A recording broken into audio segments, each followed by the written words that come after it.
Now over to some headlines. We begin tonight with a major step towards ending the war in Iran. President Trump says that he has agreed to suspend the bombing and attack of Iran for a period of 2 weeks. He had threatened to destroy Iran if that country did not open the Strait of Hormuz. Democrats and some Republicans are criticizing the president for his harsh language. NBC's Chris Pallone has the details.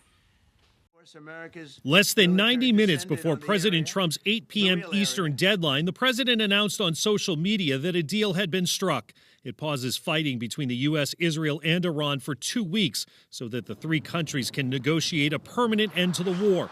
The president deciding he would not follow through on threats to attack Iran's infrastructure like power plants and bridges as long as Iran agrees to the complete, immediate, and safe opening of the Strait of Hormuz. President Trump just yesterday. Every power plant in Iran will be out of business, burning, exploding, and never to be used again.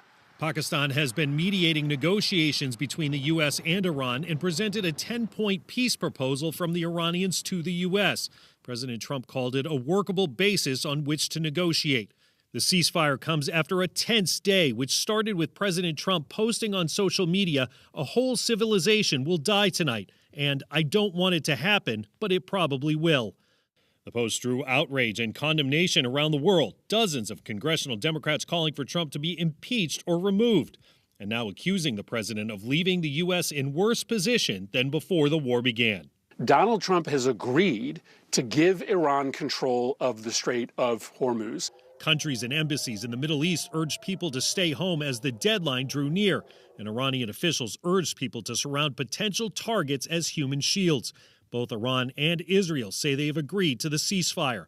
Iran's foreign affairs minister posting on X, for a period of 2 weeks, safe passage through the Strait of Hormuz will be possible. Stock futures surged on the news, and the price of oil quickly dropped to around $100 a barrel. Chris Pallone, NBC News.